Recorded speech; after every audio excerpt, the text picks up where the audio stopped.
79 years. That's the average lifespan of an American citizen. If you're in Japan, it's 83.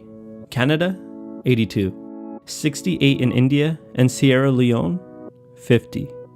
79 years, but not all of those are free. If you sleep 8 hours a day, you'll sleep for about a third of your life, which cuts that down to 53 years. If you're like 68% of American students, you'll study from kindergarten to grade 12 and then head to college right after. This takes 3 years worth of time from your life and brings the total down to 50. If you spend a typical 45 years of your life working full-time at 40 hours a week, this amounts to 93,600 hours or 12 years of time, which brings the total down to 38 years. If you retire at the current average age of 63, you'll spend about 16 years of your life in retirement, which might be nice, but some statistics show that 68% of people over the age of 65 suffer from some sort of disablement and require long-term care. So that's not exactly the freest time in your life. So that brings the total down to 22 years. The average American spends a little over 10% of their life cooking, cleaning, eating, or doing housework. This amounts to 8 years of their life and brings the total down to 14 years. The average American will spend a bit over 2.5% of their life taking care of kids or family, which amounts to roughly 2 years and brings the total down to 12 years. I think most people will agree that those activities are fairly standard and usually considered non-negotiables. They're gonna happen in our lives. So that means we have 12 years worth of absolute freedom, right? Well, if you're a typical young adult, you spend about 5 hours a day on your phone, which amounts to 118,625 hours over your lifetime, or roughly 15 years. So there goes all your free time. Or maybe you're not like those young adults. You don't even have a phone. But if you're like the average American, you spend about 2.5 hours a day watching television, amounting to 57,933 hours over the average life, or 7 years. That would bring your total down to 5 years. But this is assuming you only watch 2.5 hours a day and that you start watching at the age of 15. So in reality, this number is probably a lot higher in the modern day. So it's at this point I should ask you, how do you feel? Did it make you sad, happy, shocked, or maybe angry? Because how you feel about this data is you telling yourself something important about your own life. What I didn't say is that yes, we're going to spend 12 years worth of time at work, but what if it's work that we love?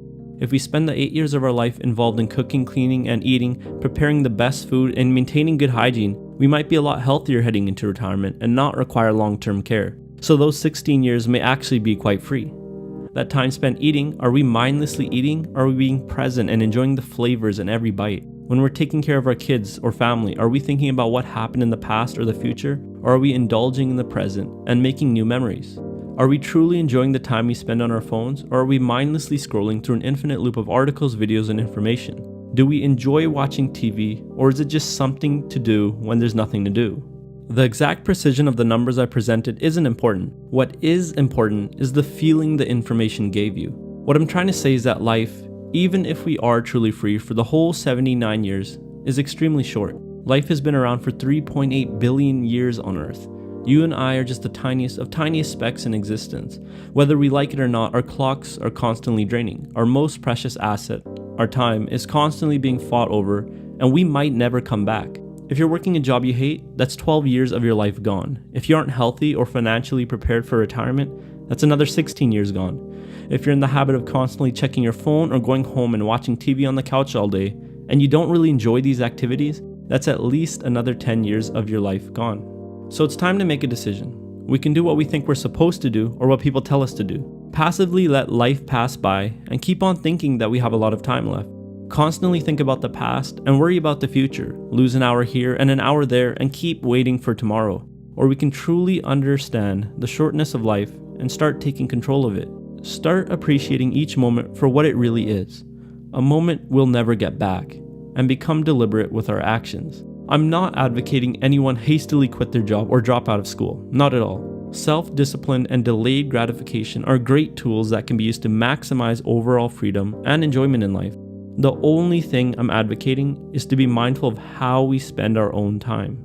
Let's go back to that average value of 12 years of freedom for a second. That amounts to 105,120 hours. Assuming that the 10,000 hour rule is correct, if you use those 12 years of free time perfectly, you could become world class in about 10 different activities. That's crazy, and I've never heard of anyone doing that, and it's probably because humans aren't capable of being that efficient. But if you have at least one big dream in life, I hope you're constantly moving your life towards that and don't care about what other people have to say, because you legitimately don't have the time. But if you focus on your craft and are mindful of your time, I don't think there's any reason you can't become world class in at least one thing.